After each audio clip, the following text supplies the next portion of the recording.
గణతంత్ర దినోత్సవ ఉపన్యాసం వేదికను అలంకరించిన ప్రధానోపాధ్యాయుల వారికి, ఉపాధ్యాయులకు మరియు పెద్దలందరికీ నా యొక్క నమస్సుమాంజలి. నా తోటి విద్యార్థులకు గణతంత్ర దినోత్సవ శుభాకాంక్షలు. ఈరోజు జనవరి 26 చాలా శుభదినం. దేశ ప్రజలందరూ గర్వించదగ్గ రోజు, పండగ రోజు. పూర్వం వ్యాపారం నిమిత్తమై బ్రిటిష్ వారు మన దేశానికి వచ్చి మన అమాయకత్వాన్ని, అనైక్యతను ఆసరాగా చేసుకొని మన దేశంలో అనేక స్థావరాలు ఏర్పాటు చేసి విభజించు పాలించు విధానం అవలంబించి దాదాపు 200 సంవత్సరాలకు పైగా మన దేశాన్ని పరిపాలించారు. ఎందరో వీరుల ధన, మాన, ప్రాణత్యాగాల ఫలితంగా సుదీర్ఘ పోరాటం తరువాత 1947 ఆగస్టు 15న మనకు స్వాతంత్ర్యం సిద్ధించింది. 1947లో మనకు స్వాతంత్ర్యం లభించినప్పటికీ మనల్ని మనం పరిపాలించుకోవడానికి ప్రణాళికాబద్ధమైన విధానం లేదు.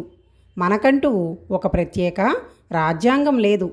భారత రాజ్యాంగాన్ని రూపొందించడానికి డాక్టర్ బిఆర్ అంబేద్కర్ అధ్యక్షతన ముసాయిదా కమిటీని ఏర్పాటు చేశారు. రాజ్యాంగాన్ని తయారు చేయడానికి రాజ్యాంగ పరిషత్ ఏర్పడింది. దీని అధ్యక్షునిగా బాబు రాజేంద్ర ప్రసాద్ గారు ఎన్నికయ్యారు.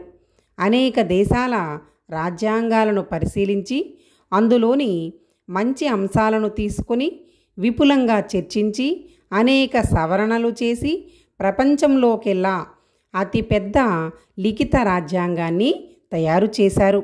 ఇందులో 25 భాగాలు, 448 ఆర్టికల్స్, 12 షెడ్యూళ్ళు ఉన్నాయి.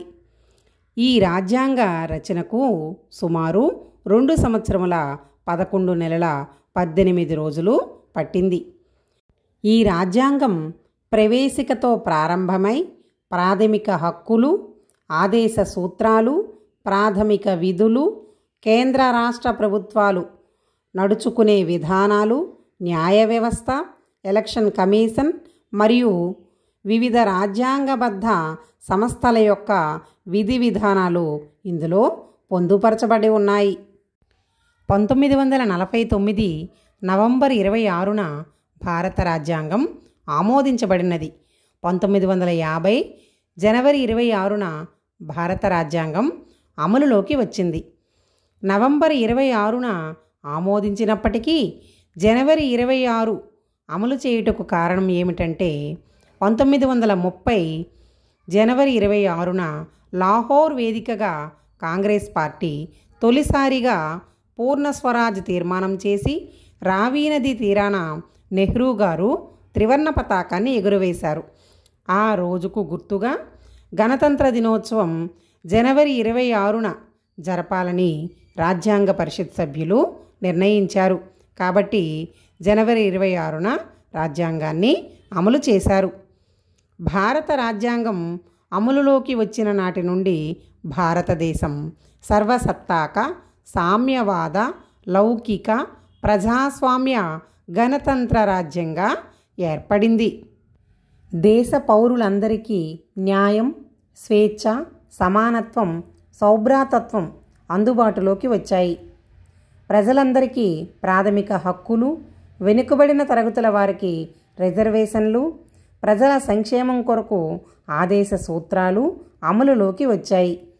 ఈ గణతంత్ర దినోత్సవం దేశవ్యాప్తంగా ప్రభుత్వాలు, ప్రజలు, విద్యార్థులు అందరూ జరుపుకుంటారు.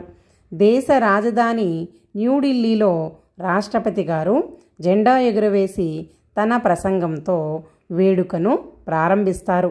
ఉపాధ్యాయులు, విద్యార్థులు తమ పాఠశాలల్లో, కళాశాలల్లో, యూనివర్సిటీల్లో జాతీయ జెండాను ఎగురవేస్తూ ఆటపాటలతో గణతంత్ర దినోత్సవాన్ని ఘనంగా జరుపుకుంటారు. భారత రాజ్యాంగం మనకు కల్పించిన హక్కులను మనం సక్రమంగా వినియోగించుకుంటూ ప్రజాస్వామ్యం, న్యాయం, సమానత్వం వంటి ఆదర్శాలను రాబోయే తరాలకు చాటి చెప్పేలా దేశ పురోభివృద్ధికి తోడ్పడదాం. జై హింద్.